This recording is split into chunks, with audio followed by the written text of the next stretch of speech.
Bluetooth mode.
السرعة تعرف على حذاء الديزيرو ايفو اسأل من اديداس. خفيف سريع ثم بيتحرك معك دون حدود. يوم السباق صار كل يوم. الديزيرو ايفو اسأل من اديداس. اشعر بالسرعة.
السلام عليكم. صباح الخير. كويس الحمد لله.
How to make the texture so stunning that everyone's jaw will drop? Sure, no one will teach you this like I do.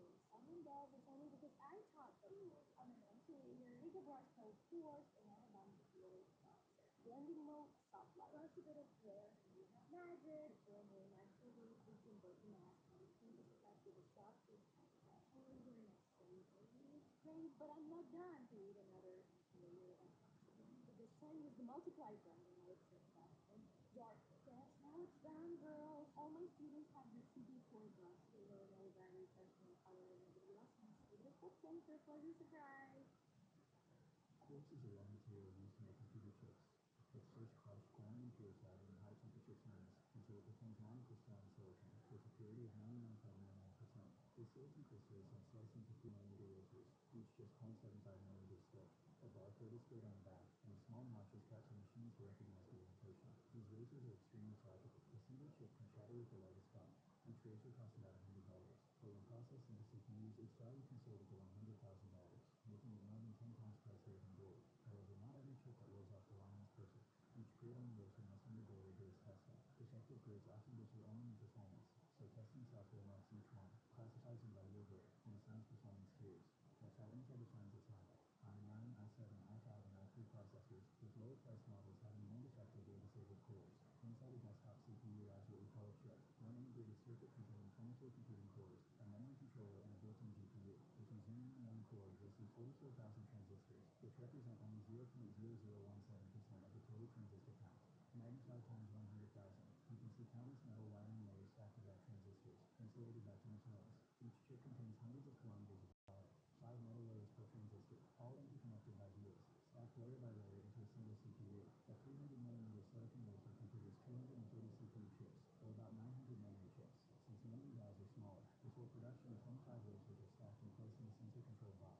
These boxes move along ceiling tracks, automatically delivering wafers between machines. Each machine has robotic arms that pick up wafers for processing, then send the box to the next step. Thousands of these boxes operate simultaneously in the chip fab. The first stage is photoresist coating. The wafer is coated, baked to remove impurities, and then loaded into the lithography machine, where ultraviolet light shines through a pattern lens, projecting the circuit design onto the wafer via high-precision lenses. After exposure, the wafer is placed in a developer solution, which removes the light-exposed photoresist, leaving behind the etched circuit pattern. The lithography machine is the heart of chip manufacturing. At its base is the UV light source, above it a lens assembly, and at the top the mask like a photographic negative. Light refracts multiple times before shrinking the pattern to full core scale, projecting it precisely onto the wafer surface. This process, lithography and etching, is repeated for every circuit layer. Each mask is a 6-inch square, holding patterns for 2 CPU designs. The lithography tool effectively copy-pastes the blueprint onto the wafer hundreds of times, welding billions of transistors in minutes. A high-end CPU might require 80 layers, meaning 80 separate masks, each costing $300,000. To keep up with demand, over 400 machines operate simultaneously, producing 50,000 wafers per month, over 10 million chips, and still that's not enough to meet global demand. Quartz is a raw material used to make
Phil never expected a fall down his basement stairs to change his life.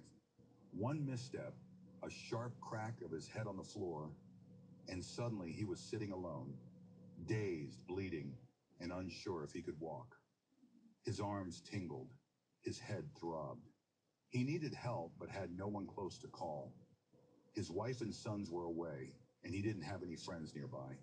He pulled out his phone and scrolled through contacts. No one felt right to call. Reluctant to dial 911 over what didn't seem urgent, he found the home number of Kay, a neighbor he barely knew. She answered, heard his situation, and rushed over. Entering through an unlocked back door, she found him in the basement, helped him up, and drove him to the hospital. She stayed with him for 5 hours while doctors checked for injuries. He had a concussion, pain for weeks, but nothing broken, and full recovery ahead.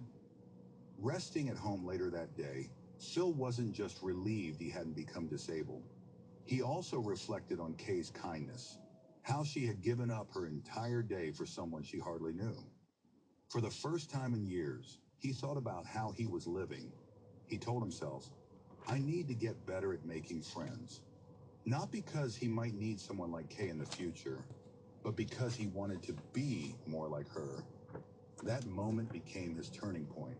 Not the fall itself, but the awareness it sparked. Our environment is the most powerful trigger in our lives, often working against us.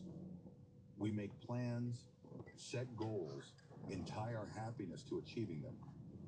But our surroundings keep pulling us off course. The smell of bacon makes you forget your doctor's advice on cholesterol. Colleagues stay late, so you do too. Even as you miss your child's games, again and again. Your phone chirps and you glance at the screen instead of looking into the eyes of the person beside you.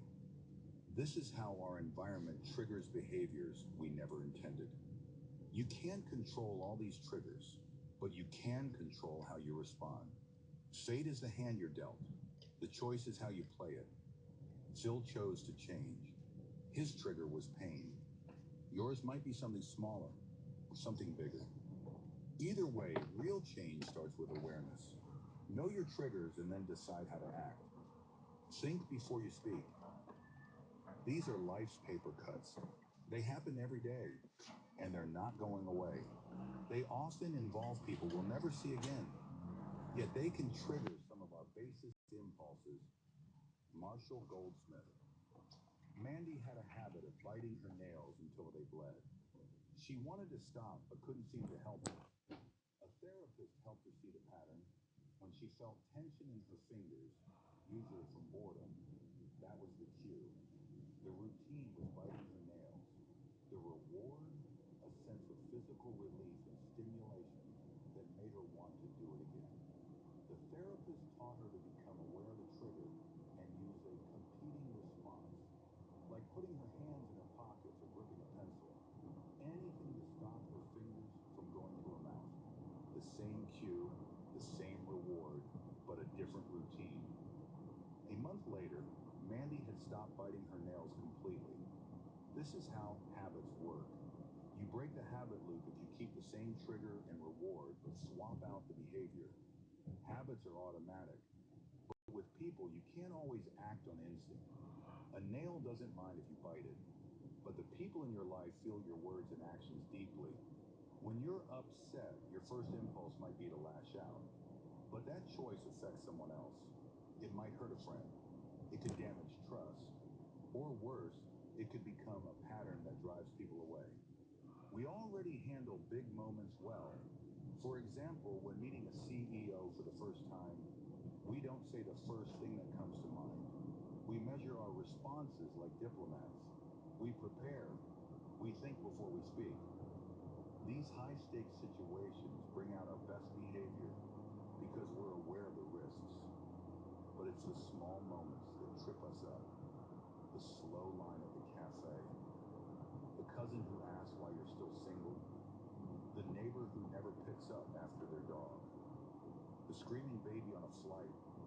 The person standing on the left side of the escalator. These are life's paper cuts, small, constant, and annoying. Yet they often lead to our strongest, least thoughtful reactions. Some of us suppress the impulse, others act on it. Even worse are the small triggers of love. Imagine your teenage daughter calls to say she left the car unlocked and it was stolen. She's shaken, but okay, how do you respond? You can say, I told you so, or you always do this. Or you can pause and ask, do you need a ride home? Real change doesn't come from avoiding triggers.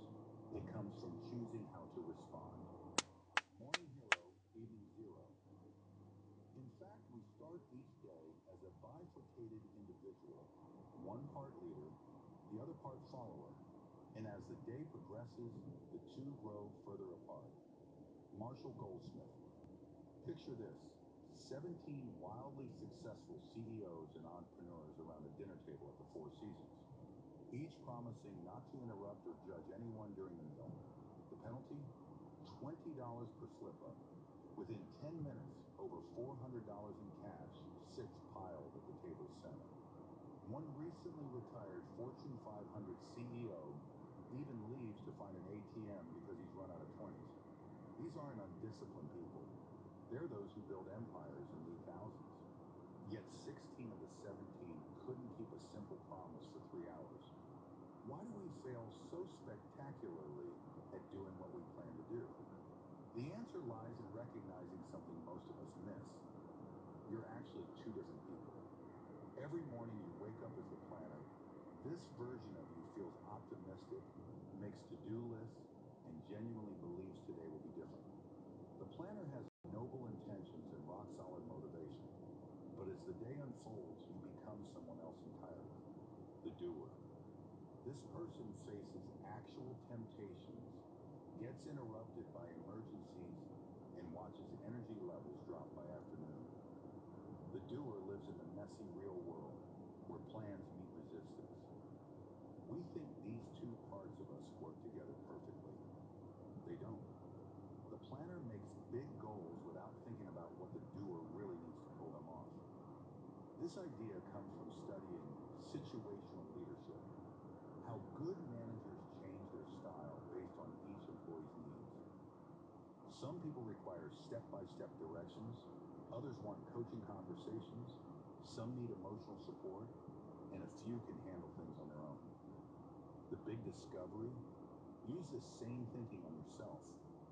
Sometimes your inner doer needs heavy structure. Take Rennie, a government attorney who kept assigning the same task to multiple people during meetings. He solved this by placing an index card in front of himself that simply read, "Don't give the same assignment to more than one person." Basic, but it worked. Other times, your doer requires minimal guidance. For example, you won't forget your daughter's wedding, but you might need specific coaching about how to behave there. Perhaps your daughter pulls you aside beforehand with clear instructions. Dad, don't act like you're teaching a class. Throughout the reception, you check in with your spouse. How am I doing? To stay on track. Simple awareness and occasional check-ins might be all your doer needs. The secret isn't willpower. It's becoming a skilled manager of yourself. Assess honestly how much support your doer needs in different situations, then provide exactly that level of structure. Your environment will keep throwing punches. The question is whether your planner has equipped your doer to handle them. Mind the gap. The coach meshes our inner planner with our inner doer. This is how successful change happens.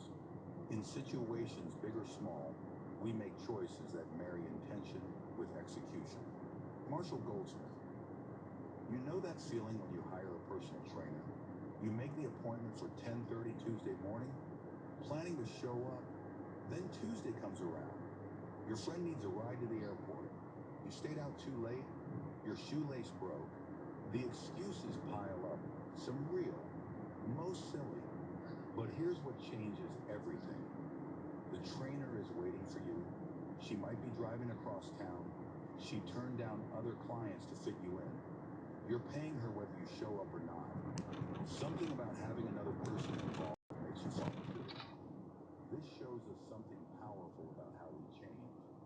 Our inner planner makes big plans and good intentions, and our doer has to actually do the work in the messy real world. That's where a coach comes in to help connect the two. At the simplest level, they're just someone keeping track, like a boss checking in regularly. We work harder when we know someone's watching. On a deeper level, they make us accountable. When you have to tell another person how you're doing every day, it becomes a test of how much you really want to change. But the real magic happens at the highest level. Coaches help your planner talk to your doer. They remind you of the person you become after making big promises. They help the doer remember what they're supposed to do. This works because of all the human feelings that kick in when another person is involved. Shame, guilt, basic decency, not wanting to let someone down. We show up because someone else is counting on us, even when we don't want to show up for ourselves. The great thing is, this coaching relationship doesn't have to be fancy or complicated. It could be as simple as texting your progress to a friend each evening or having someone check in on your goals. How you do it doesn't matter. What matters is that someone else knows about what you're trying to do and you tell them how it's going regularly. Take Griffin, who couldn't stand the sound of ice cubes clinking in drinks. When his wife switched to Diet Coke over ice during their evening together, their relaxing time became torture. Griffin made it his goal to contain his discomfort and pretend he was enjoying himself, all to avoid upsetting his wife. He scored himself daily and reported his progress to his coach each night, giving himself top marks for effort. The first few days were brutal. He gripped his glass so hard he nearly shattered it, but he didn't complain or make his distress visible. This daily self-evaluation and reporting kept him accountable. Within a month, the clinking didn't bother him anymore. He trained his brain to go from anger to not caring at all. When you can't change your environment, change how you react to it. And having a coach to bridge the gap between your planner and doer is what makes real change possible. Get structured. If we provide ourselves with enough structure, we don't need discipline. The structure provides it for us. Marshall Goldsmith. You come home after a decision-filled day at work. Your partner wants to lock in vacation plans, but you say, whatever you decide is fine with me. Or you wake up later than usual with insufficient time for your morning workout. You tell yourself you'll hit the gym that evening after work. But at the end of the day, carrying a briefcase and gym bag from the office, you think, I can skip today. I'll work out tomorrow morning. What happened to your willpower? Social psychologist Roy Baumeister discovered something called ego depletion. Your self-control works like fuel in a gas tank. It's finite and runs down with steady use. Every decision you make, every temptation you resist, and every time you control your thoughts drains this mental energy. This isn't just theory. Researchers studied 1,100 decisions by an Israeli parole board. Prisoners who appeared early in the morning were granted parole 70% of the time, while those appearing late in the day were approved only 10%. Same judges, same types of cases. The only difference was time of day. The depleted board members chose the easy course of not deciding at all. Your day is full of these energy drains.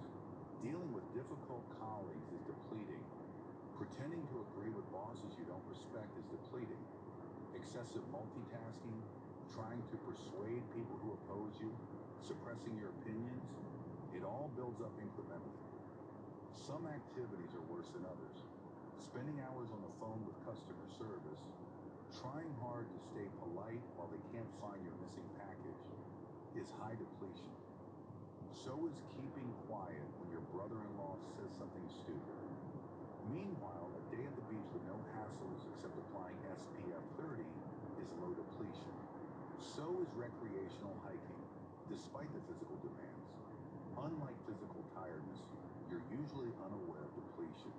You don't realize you're running low until you walk in the door and lash out at your family because toys are on the floor or the dog needs walking. You had the option of being happy to see your family or making everyone miserable. Running low on willpower, you might have made the wrong choice. Here's the solution: structure. When you have structure, you don't have to make as many choices. You just follow the plan.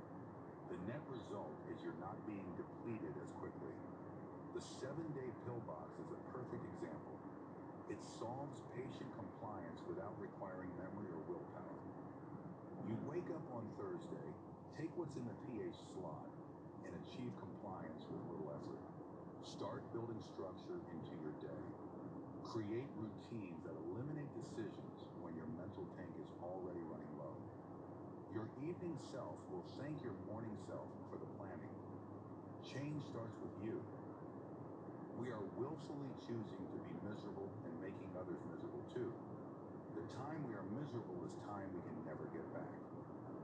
Marshall Goldsmith. We all change many things in life. The food we order, the clothes we wear, the music we listen to, and even what we believe. Life is always moving, and we change with it. But when it comes to how we treat people, many of us stay the same, and that can cause pain for everyone. Think about the sister you haven't talked to in years because of a forgotten fight, or the friend you still call by a childhood nickname they don't like. Maybe it's the neighbor you've never said hello to because of shyness or habit. There might be customers who frustrate you, family members who expect your anger, and children who get scolded when they disappoint you. These are examples of how we hold on to actions that hurt others and ourselves. Most people would laugh at a restaurant that never changes menu, but we don't treat ourselves that way. We hold on to habits for years, even when they cause pain. Later, we wonder why we stayed apart from family, why we were mean to friends, or why we missed chances to connect. Sticking to these harmful habits is a choice that makes life unhappy for you and those around you. Time spent angry or upset is time lost forever.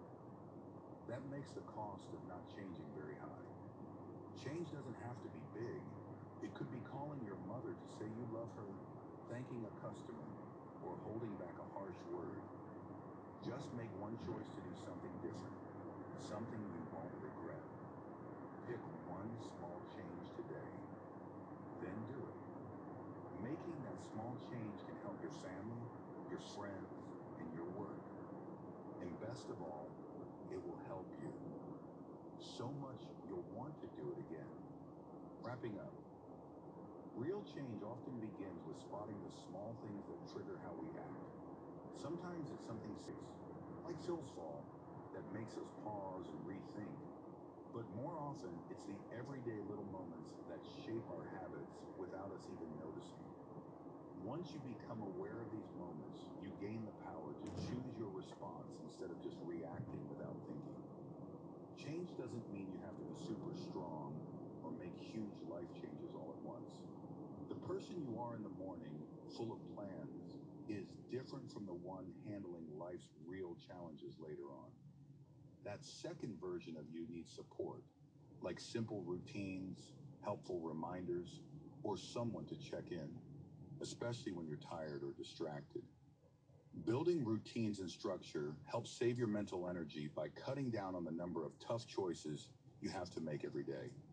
Relying only on willpower isn't enough, since it gets used up quickly. Every choice you make affects not just you, but the people around you, family, friends, and co-workers. Small changes in how you talk and act can make a big difference in these relationships. Starting small is all it takes. One small step can improve your life and the lives of those around you. And once you notice the good it brings, you'll want to keep going. We hope you enjoyed this read. If it made you think or smile, consider leaving us a rating and sharing your thoughts. Your input helps us make the app even better. Excited for more? Test your knowledge with a quiz and dive into your next title. Up next, another summary we think you'd like.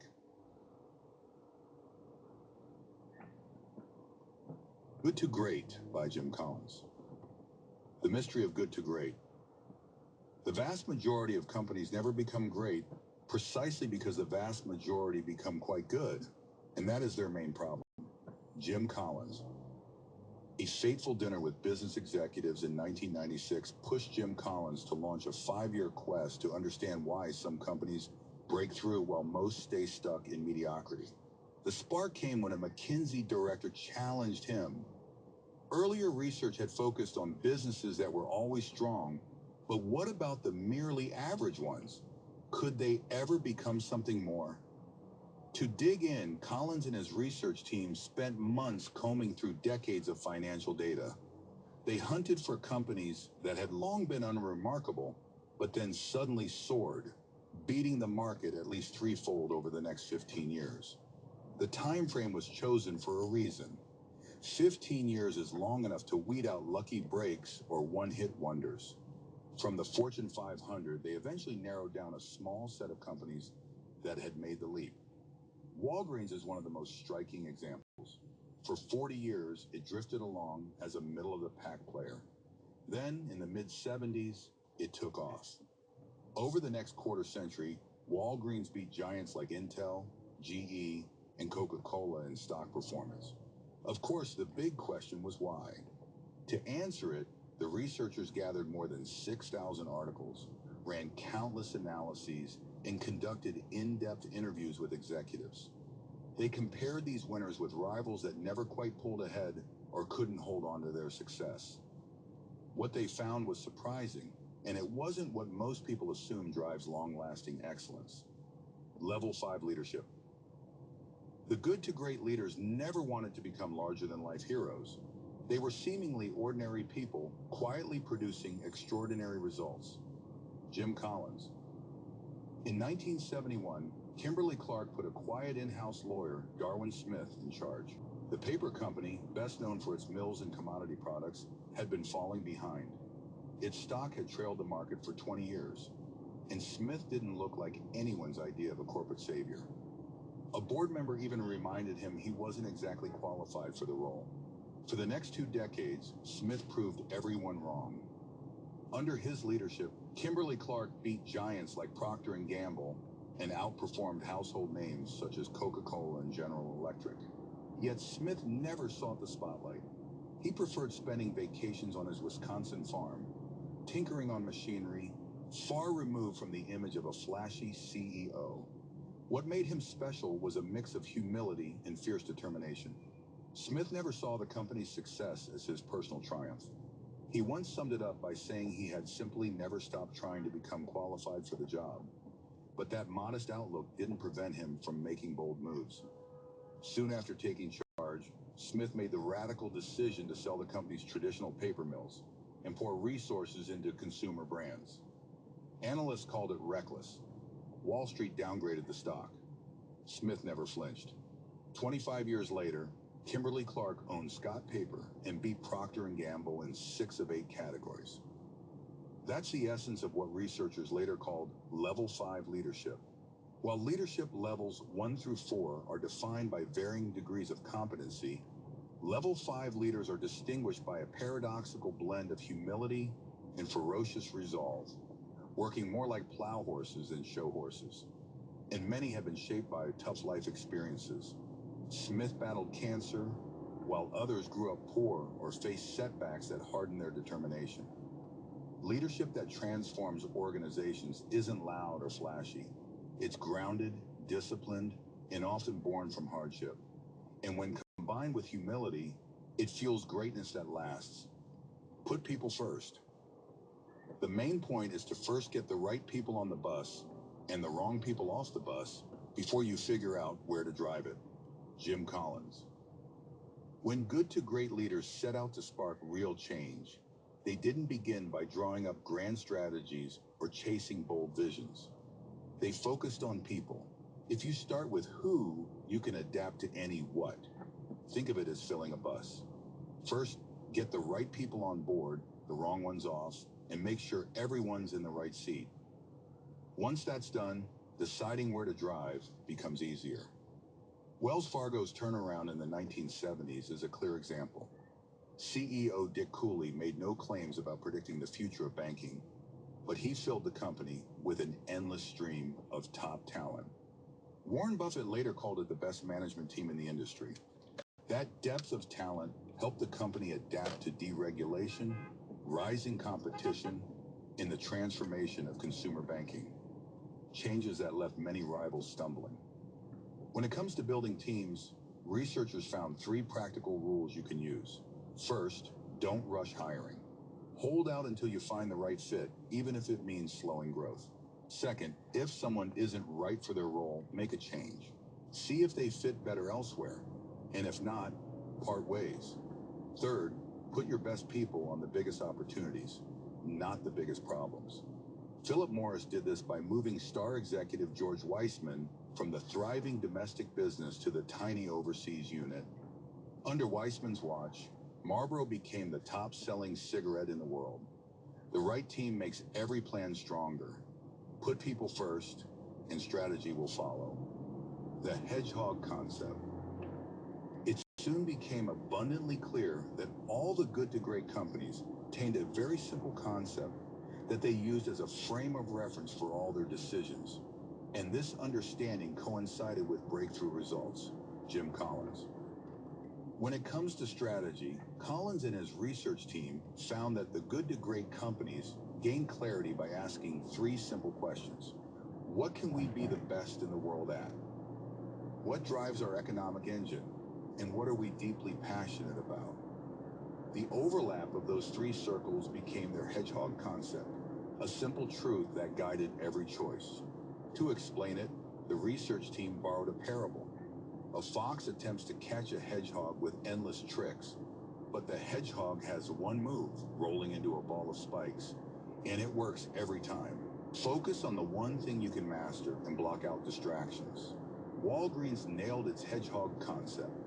It would forward, create the most convenient drugstores measured by profit per customer visit. Once that became clear, every action followed. They shut down profitable but less than perfect locations to move to corner lots, pioneered drive-through pharmacies, and filled cities with tightly clustered stores. In San Francisco, 9 stores operated within a mile. That consistency produced stock returns 15 times greater than the market. Abbott Laboratories did something similar. After realizing it would never surpass Merck in pharmaceutical research, Abbott stopped pretending. It shifted focus to cost-effective healthcare products, an area it could actually dominate. As a result, Abbott crushed its rival Upjohn over the following decade and a half. To discover your hedgehog concept, find that 3-circle overlap for your own work or team. Don't just dream about being the best. Identify where passion, economics, and real potential meet and pour your energy there. Culture over control. Avoid bureaucracy and hierarchy and instead create a culture of discipline. Jim Collins. Many startups begin with bold moves, imagination, and the thrill of building something from nothing. But as they grow, the mess of rapid success often pushes them toward bureaucracy. Rules pile up, layers of managers appear, and the fun drains away. What once felt like freedom now feels like mountains of paperwork. That's when creativity and entrepreneurial spirit fade. The alternative isn't chaos, it's discipline. George Rathman, founder of Amgen, put it best. Bureaucracy exists to manage incompetence. With the right people, you don't need it. What you need is a culture where freedom and responsibility go hand in hand. That means setting clear objectives and holding people to them without excuses. Done well, this kind of rigor creates real accountability while leaving space for innovation to thrive. The key is not to confuse discipline with tyranny. Tyranny rests on one leader's power. Discipline rests on shared standards. Rubbermaid and Chrysler stalled after their authoritarian leaders left because control had never been built into the culture. True discipline gives people freedom to act within a clear framework, striking a balance that sustains both order and entrepreneurship. Nucor, a once small steel maker that grew into an industry leader, proved how powerful this balance can be. CEO Ken Iverson kept the structure simple and tied everyone's rewards directly to results. No executive perks and no separation. Leaders and workers ate in the same cafeterias and flew coach. In insiders later said 80% of Nucor's success came from culture, not technology. Shared discipline replaces bureaucracy with purpose. In that environment, people have the freedom to achieve more than they imagine. The technology of greatness. When used right, technology becomes an accelerator of momentum, not a creator of it. Jim Collins. At first glance, you might expect technology to be the driving force of greatness, but the research told a different story. Technology usually came later, once a company had clarity about its hedgehog concept. The pattern was consistent. First, figure out what you can truly be the best at, then choose only the technologies that make that flywheel spin faster. One example of this is Walgreens. By the late 1990s, online retail was exploding, and everyone was hyping e-commerce as the future of pharmacy. Drugstore.com looked like the hot new threat. Many predicted Walgreens would be left behind. But Walgreens didn't panic. Focused on convenience and profit per visit, it built its website to support stores with refills and easy pickup. Technology simply reinforced its core concept. Drugstore.com, by contrast, had technology but no hedgehog concept. It chased the idea of being the online pharmacy without anchoring itself in something it could truly dominate. Without that clarity, the shiny tech wasn't enough. Walgreens not only survived the digital wave, it thrived, delivering massive returns while Drugstore.com piled up losses, cut jobs, and watched its stock collapse to a fraction of its peak. It's easy to get distracted by hype. Focus first on what truly makes you great, then bring in technology only when it helps you go faster. Avoid the doom loop. If you diligently and successfully apply each concept in the framework, and you continue to push in a consistent direction on the flywheel, accumulating momentum step by step and turn by turn, you will eventually reach breakthrough. Jim Collins. For good to great companies, breakthroughs rarely came from one big moment. They built momentum like a flywheel, steady pushes, one after another, until the wheel spun faster and faster. There was no single program or magic day. It was a buildup of consistent effort that eventually produced a visible breakthrough. Nucor captured this perfectly. In 1975, Iverson told a colleague they could one day be the most profitable steel company in America. He couldn't say when, but if they just kept doing the right things, the result would come. 2 decades later, it did. By patiently building culture, sticking to discipline, and reinvesting profits, Nucor surpassed every other steel company in profitability. People didn't need slogans to stay motivated. They could see the momentum for themselves and wanted to be part of it. Companies that never made the leap showed the opposite pattern. The research team called it the doom loop. Warner Lambert is one example. In 1979, it claimed it would become a leading consumer products company. A year later, it pivoted to pharmaceuticals, aiming to outdo Merck and Lilly. By 1981, it reversed course again, chasing diversification. Each shift meant throwing the wheel in a new direction before it had a chance to build speed. The result was wasted effort and no lasting momentum. Don't look for miracle breakthrough moments. Keep pushing in a consistent direction, guided by a clear understanding. Over time, momentum itself will become your greatest motivator. Wrapping up, Collins and his team's 5-year study revealed that greatness grows from consistent, disciplined effort rather than sudden breakthroughs. The companies that made the leap pressed past comfort and kept moving in one direction until momentum took over. Their leaders weren't celebrities. They combined humility with determination and measured success by results, not recognition. With the right people in place, strategy became flexible and resilient. Clarity came from finding the overlap of passion, economic drivers, and potential, the hedgehog concept that guided their every choice. From there, culture became the safeguard. Instead of bureaucracy or authoritarian control, they built systems where freedom and accountability coexisted. Technology mattered too, but only as a tool to speed up progress already in motion. What separated lasting success from failure was momentum.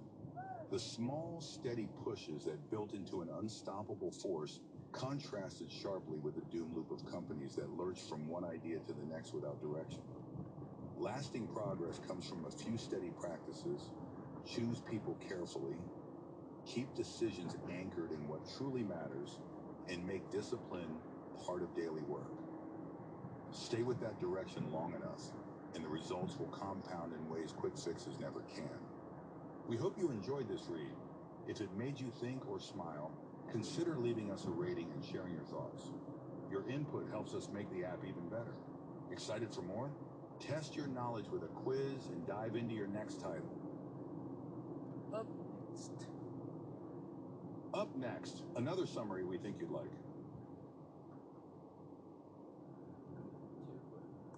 The Making of Prince of Persia by Jordan Mechner. Brilliant, but broke.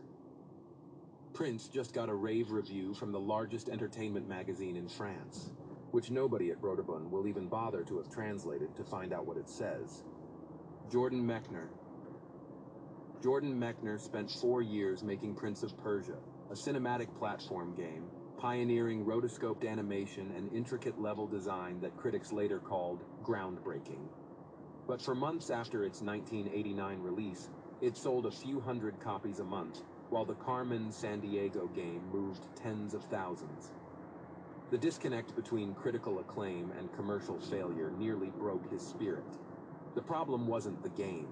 Reviews called it the greatest Apple game in the history of the world.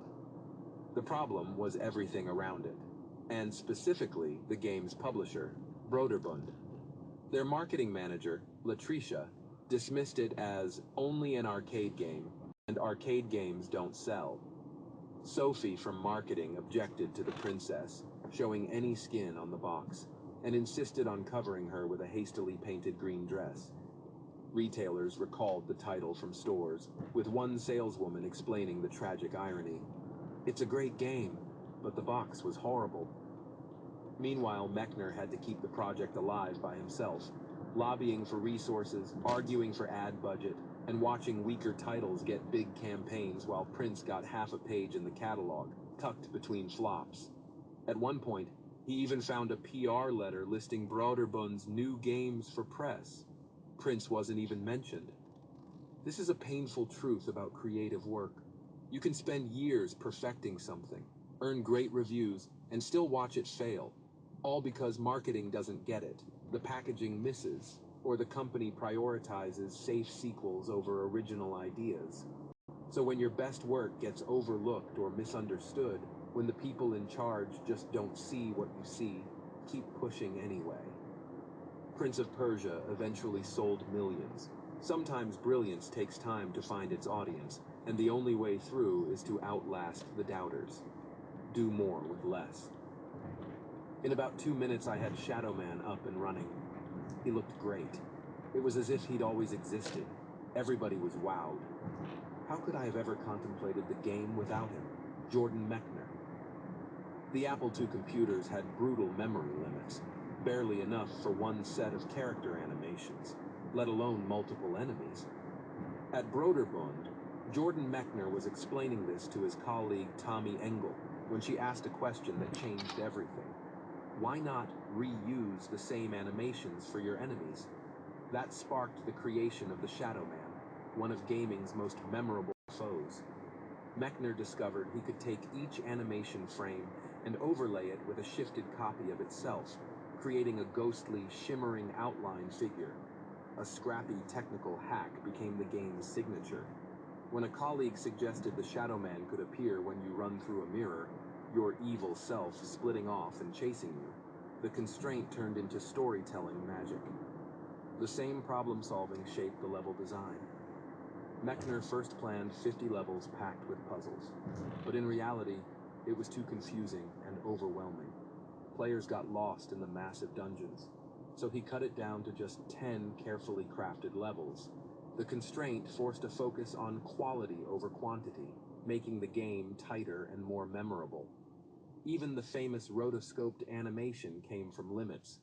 The Apple II could only handle simple graphics, So Mechner filmed his brother David running and jumping in a parking lot, then traced each frame by hand, pixel by pixel.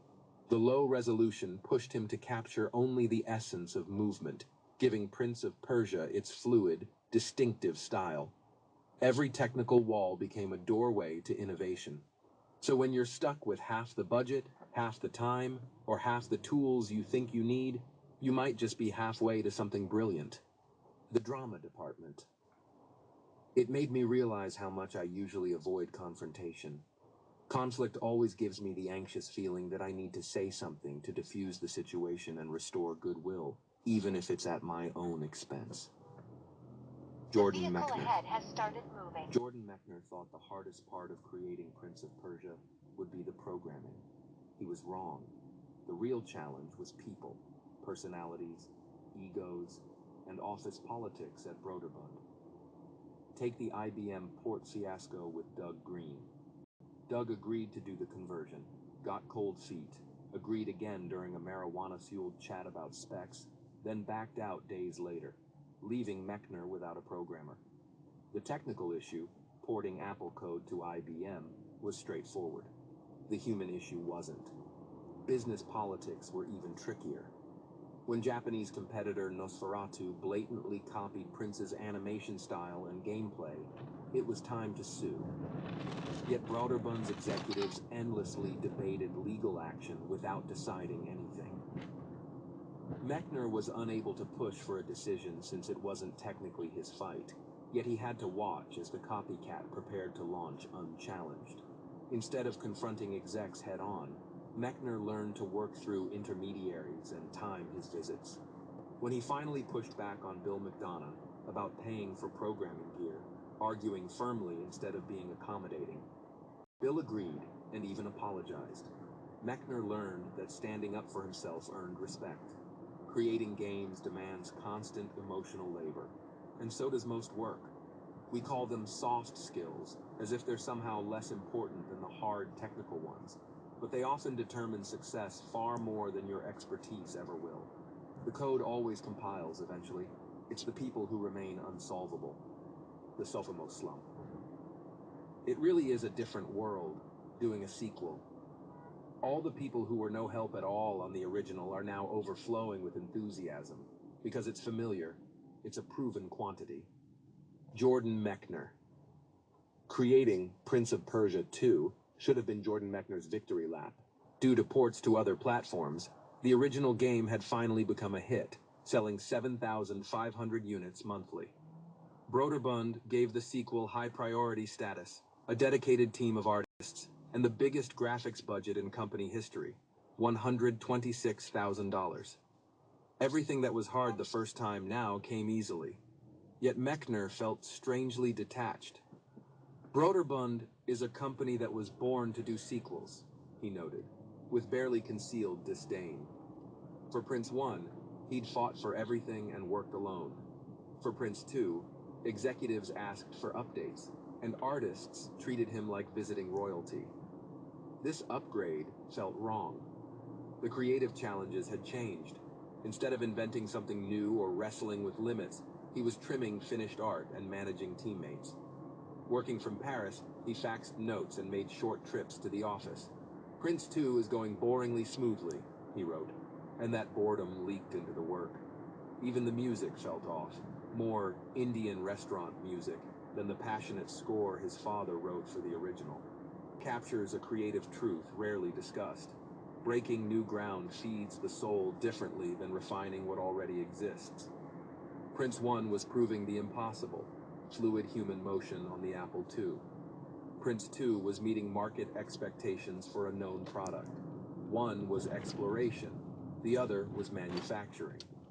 Both took skill and effort, but only one delivered the satisfaction of a true creative process. Work table for one. I've chosen a life that's so different from everybody else's that it cuts me off from them. Jordan Mechner. The isolation that fuels creative ambition creates a huge disconnect from ordinary life. Jordan's lifestyle drifted far from everyone around him. While his Yale classmates settled into careers and families, Mechner bounced between San Francisco, New York, Paris, and Salamanca, hauling his work in suitcases.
Bluetooth mode. Tiny Habits by BJ Fogg. 3 simple elements. You can change your life by changing your behaviors. You know that. But what you may not know is that only 3 variables drive those behaviors. BJ Fogg. Katie woke up at 4:30 a.m. every day with the best intentions. She'd set her alarm early to work out before her demanding job as an executive. But within seconds of turning off her phone alarm, she'd find herself scrolling Facebook, sometimes for an entire hour. Her workout plans would vanish, leaving her frustrated and guilty. Yet this same woman effortlessly maintained a perfect desk tidying routine every evening without even thinking about it. Both behaviors follow the Fogg behavior model, B equals MAP. All behavior happens when 3 elements converge: motivation, your desire; ability, your capacity; and prompt, your cue. It's a universal principle that explains everything from the smallest daily habits to major life changes. When Fogg donated to the Haiti earthquake victims via text while working out, all 3 elements align. He was highly motivated to help. Texting back was simple from his elliptical machine, and the Red Cross prompt, the text message asking for donations, came at the perfect moment. But what if they'd called asking for his credit card number instead? His wallet was in the car. Suddenly, the behavior became nearly impossible despite his strong motivation. What makes this model powerful is how motivation and ability work like teammates. When one is weak, the other must compensate. Extreme motivation can drive people to incredible feats, like a mother fighting off a bear to save her child. But when you can't change motivation or ability, removing the prompt becomes your best first move. Fogg proved this when he found tempting snacks in his Austin hotel room. Rather than fight his craving, he simply removed the prompt, hiding the basket in a TV cabinet. By morning, he'd forgotten about it. Katie applied the same logic. She could have deleted her Facebook account or removed the app from her phone, but those felt too extreme. Instead, she moved her phone to the kitchen overnight and bought an old alarm clock. And once she eliminated the scrolling distraction, her existing workout plans naturally kicked in. Changing behavior isn't about willpower. It's about recognizing that 3 universal elements drive all human actions. Why motivation fails? Here's the unfortunate thing. Most people believe motivation is the true engine of behavior change. BJ Fogg. The bank wanted customers to build a $500 emergency fund. Their website featured expert advice and data about financial disasters, from unexpected car repairs to plumbing emergencies. When asked what behavior they were requesting, the project leader answered, "Save $500 for emergencies." Fogg challenged the team playfully. "Each of you save $500 right now." They laughed and got his point immediately. You can't instantly create $500 any more than you can lose 12 pounds at dinner tonight. The bank's mistake reveals a deeper confusion between outcomes and behaviors that sabotages most change efforts. This confusion explains why almost 100 million people enroll in online courses each year, but less than 10% finish. They start excited about the outcome, but lack specific behaviors to get there. The bank team shifted approaches entirely. Instead of motivating people to save money, they brainstormed specific actions customers could do. Calling the cable company to reduce service, emptying pocket change into an emergency jar each evening, or holding a garage sale and banking the proceeds. We treat motivation like a reliable engine, but it's actually more like a party friend. Great for one night out, but unreliable when you need airport pickup. Motivation spikes and crashes unpredictably, shifting throughout days and seasons. A teenager begs her parent for a week to attend an Ariana Grande concert, then declares the day before that she doesn't want to go anymore because her best friend canceled. So how do you create lasting change without relying on fickle motivation? Fog breaks change into 3 distinct levels. Aspirations are your big dreams, financial security, or better health. Outcomes are what you can measure, such as saving $500 or losing 12 pounds. Behaviors are actions you can take today, like calling your cable company to reduce your subscription or eating an apple. Lasting change requires moving beyond motivation's false promises and matching yourself with behaviors you genuinely want to do and can realistically accomplish even on difficult days. Start small. While small might not be sexy, it is successful and sustainable. BJ Fogg. Most of us believe breaking bad habits or building new ones requires dramatic action. Stopping completely overnight, selling everything, going all in. But this approach doesn't work because big changes are painful, and people don't do painful things for very long. The motivation that gets us started always fades, leaving us stuck in what Fogg calls the burst and bust cycle. Periods when we're really motivated and tackle big goals, followed by giving up completely when that energy disappears. The solution is focusing on ability instead of motivation. When creating habits, ask yourself, what makes this behavior hard to do? Your answer will involve at least one of 5 things. Do you have enough time? Do you have enough money? Are you physically able to do it? Does it require a lot of mental energy? Does it fit into your daily routine? Or do you need to make big adjustments? Your weakest area determines how hard the behavior feels. For example, if you want to do 20 push-ups every day, several things work against you. It takes a lot of time, demands real physical strength, and requires serious mental energy to push through discomfort. This combination means you won't do it consistently because you're only motivated sometimes. But change it to 2 push-ups against a wall, and everything becomes easier. It takes almost no time, requires very little strength, needs almost no mental energy, and fits into any routine. When you make a behavior this easy, motivation barely matters. Fogg learned this himself when he couldn't floss regularly. His solution? Floss just 1 tooth after brushing. Within 2 weeks, he was flossing all his teeth twice daily. The reason this works is simple. Ability is more reliable than motivation because it's something you can actually control. Whether the change you want is big or small, tiny is where you start. The prompt truth.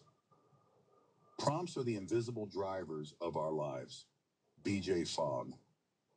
Every day, hundreds of prompts trigger your actions without you realizing it. The stoplight turns green. You accelerate. Your phone buzzes. You check it. A notification appears. You click. No behavior happens without a prompt. Most people struggle with poorly designed prompts. We write reminders on our hands, set alarms that go off at inconvenient times, or rely on our notoriously unreliable memory to remember important tasks. When these strategies fail, we blame ourselves for lacking willpower instead of recognizing the real problem: bad prompt design. There are 3 types of prompts in your life. Person prompts rely on your internal memory and bodily cues. Your bladder reliably reminds you to use the bathroom. Your grumbling stomach prompts you to eat. These survival behaviors trigger urgent, unmistakable signals. Context prompts include sticky notes, phone alerts, and environmental cues. You can write on your bathroom mirror with a dry erase marker or put your ring on the wrong finger as reminders. These work fine for remembering things like doctor appointments. But when you use too many, they stop working. You either feel stressed or stop noticing them entirely. Since internal memory fails and external reminders overwhelm, action prompts offer a better approach, using existing behaviors as triggers for new habits you want to build. Instead of hoping you'll remember to floss,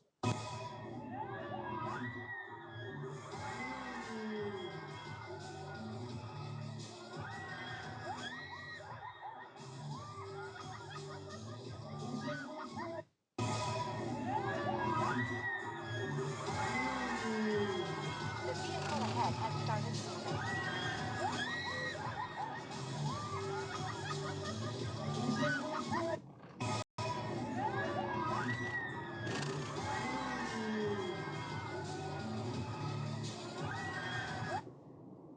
you attach it to something automatic, like brushing your teeth. Rather than setting another alarm for doing your stretching and exercise, you connect it to starting your coffee maker each morning. For Fogg, doing 2 push-ups after using the bathroom became an effortless daily habit that eventually scaled to 50 push-ups. This approach works because you build on what's already automatic. You already have dozens of reliable daily behaviors: putting your feet on the floor when you wake up, hanging up your coat, and putting your head on a pillow at night.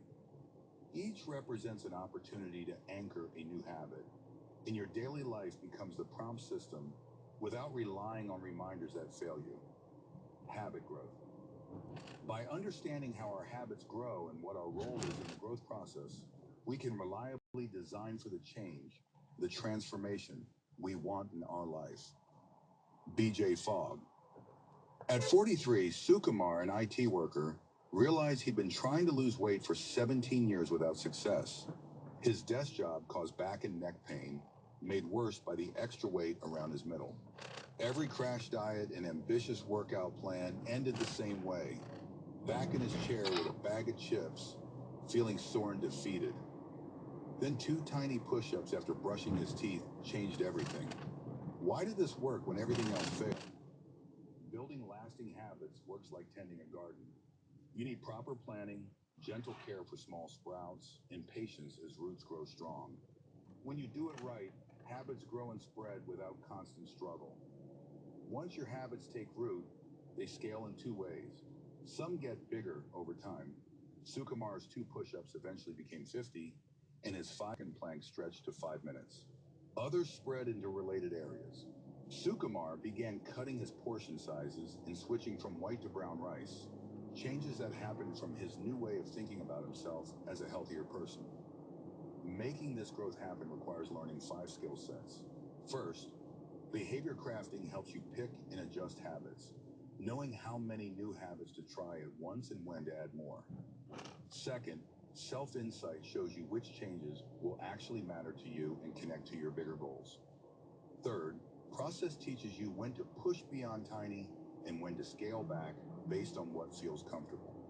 Fourth, context means redesigning your surroundings to make good habits easier while removing obstacles. Finally, mindset means embracing a new identity and staying open to progress.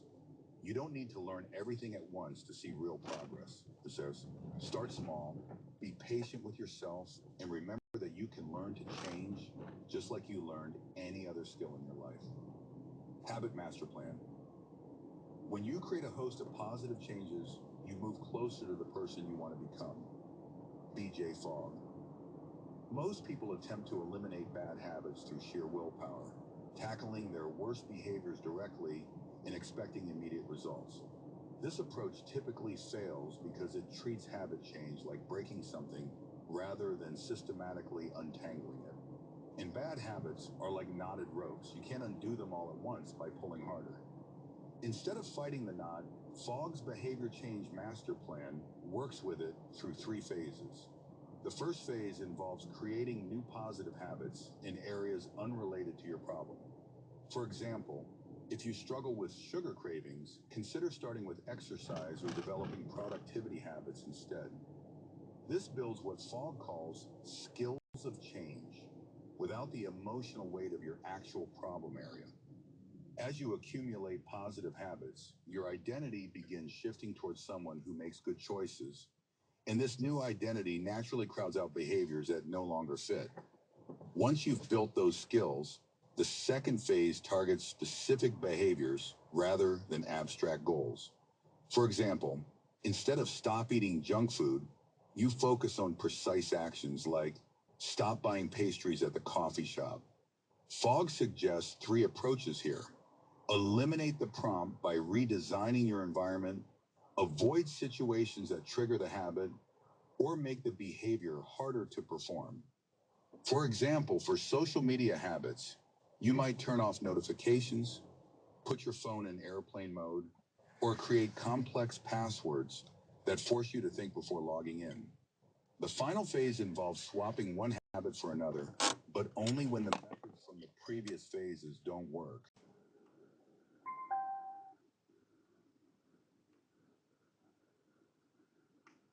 Bluetooth mode, AUX mode, Bluetooth mode. Like, shut the door for the millionth time. You say, I'm glad you're eating a healthy snack. You use the same trigger but channel it differently. Instead of trying to break bad habits through willpower, you systematically work through the specific conditions that make them happen. This approach turns habit change from a constant struggle into a problem you can actually solve. Change together. We live and work with others, and every change has a general effect on everyone for better or worse. B.J. Fogg. Mike's 21-year-old son, Chris, had dropped out of college and couldn't do basic things like clean up after himself. Every morning, Chris would use the coffee maker and leave the dirty filter inside. This small thing drove Mike crazy. When he asked Chris to clean it, Chris would get angry, storm off to his room, and play video games. Mike felt like he was failing as a father, and the tension was suffocating everyone in the house. When families or teams face these tough situations, there are 2 ways to create change: the ringleader and the ninja. Ringleaders openly lead change efforts by getting everyone together. A family ringleader might propose that everyone eat more fresh fruits and vegetables, then work through solutions on how to achieve that. At work, a ringleader manager might run team meetings to tackle problems together, asking what makes daily tasks difficult and brainstorming fixes with everyone involved. Ninjas work quietly without telling people what they're doing. The spouse who wants their partner to exercise might ask what makes daily exercise home. When the partner mentions a lack of time, the ninja suggests exercising just 10 minutes each day. They might quietly set out yoga mats before bed or suggest dancing to one disco song each morning, making change feel natural rather than forced. Mike became a ninja. Instead of demanding Chris clean the entire coffee filter properly, he asked for just one tiny step: remove the filter and put it on the counter. Chris agreed to this simple request, and the next morning there was the filter sideways and spilling grounds on the counter. Mike said thank you instead of criticizing the mess. Within weeks, Chris was cleaning and replacing the filter without being asked. Both approaches work because they focus on making behaviors easier rather than demanding more willpower. Whether you lead openly or work behind the scenes, the secret is helping people feel successful with tiny steps that gradually build into meaningful transformation. Wrapping up, lasting change isn't about forcing yourself into a new life overnight. It's about understanding how human behavior really works. At the heart of it all are 3 factors: desire, ability, and the right cue.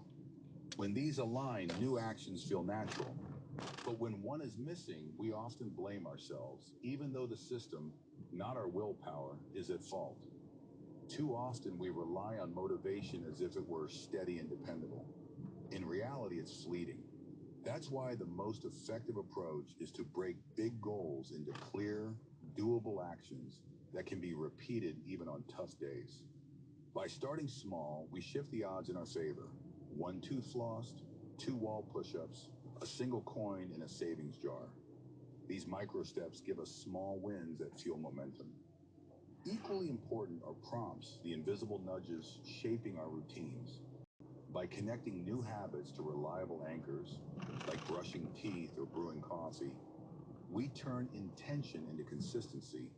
And once habits take root, they naturally expand, some growing stronger, others branching into different areas of life. This gradual spread is what transforms not only routines, but identities. Changing unhelpful behaviors also means approaching them with a strategy rather than brute force. Instead of fighting habits head on, we can redesign our environment, make the old behavior harder, or replace it with something better. And when change involves others, we can lead openly or influence quietly. What matters most is creating success that feels achievable. Taken together, these principles show us that transformation isn't a single leap, but a series of gentle steps. By respecting the science of behavior and permitting ourselves to start tiny, we build habits that last and move steadily toward the person we want to become. We hope you enjoyed this read. If it made you think or